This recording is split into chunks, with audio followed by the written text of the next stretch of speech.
What is imaginary numbers? Imaginary number this came up in the algebra when you solve the quadratic equation.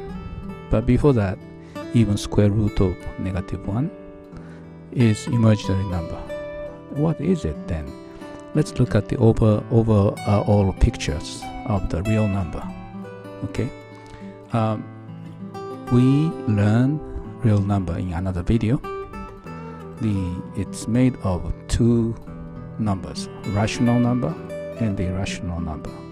Okay, rational number is the ratio of integer. Anything the ratio of integer is rational number. Irrational number is it's incompatible with ratio of integer. It cannot be expressed by ratio of integer. Pi, e, square root of 2, those are all irrational number. Okay, what's happened is when you do operation, okay, operation means you have numbers, you manipulate the number, addition, subtraction, multiplication, answer is always integer. So it's called a closed operation.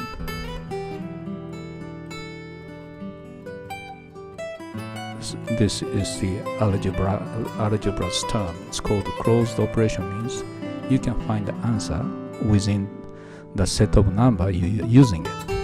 But division, you cannot find the answer within an integer.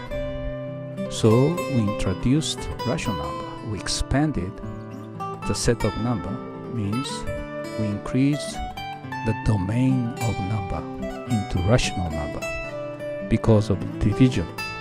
Okay, but if we start having operation like a square root, the square root is find the number that becomes whatever 2 when you multiply itself. That's square root of 2. That's not the rational number. Okay, we included in another video the proof that this is not the rational number. So square root operation is gonna bring us another set of number called irrational number. In reality, irrational number, there are a lot of irrational number defined in the calculus. When you do all kind of operation, irrational numbers come out naturally. So anything that is not the ratio of integer is irrational number. But when you solve a quadratic equation, okay, this is operation, math operation, solving equation, getting answer for square root question or division. These are all operation.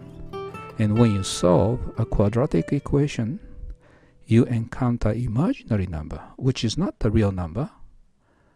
Then what do you do with this square root of -1?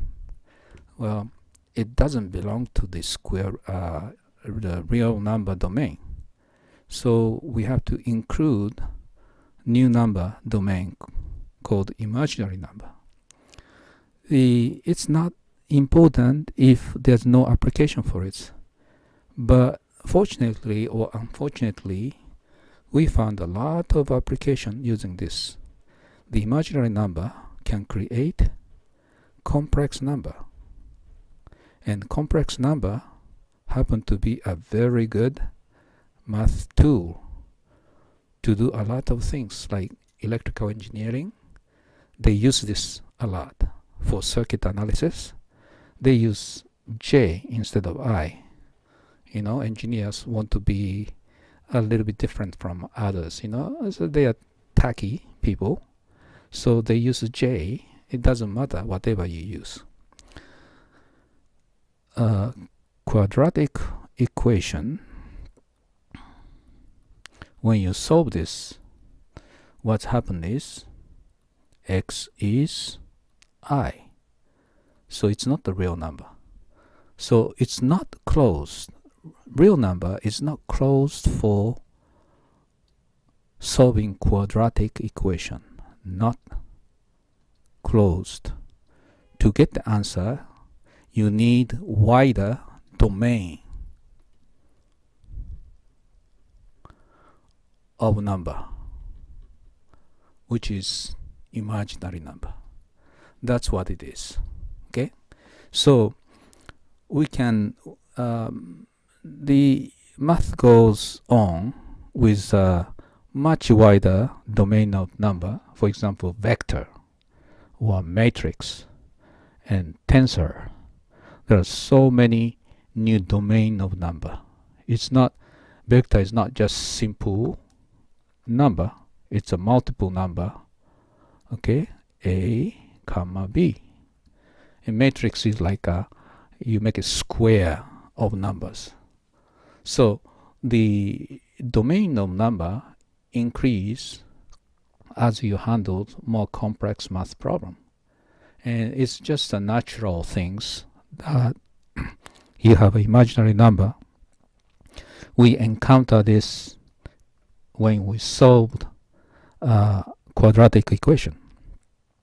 That's all about an imaginary number. It's nothing mysterious or nothing special. We keep imaginary number as a good number because we have a good application, complex number theory. Okay?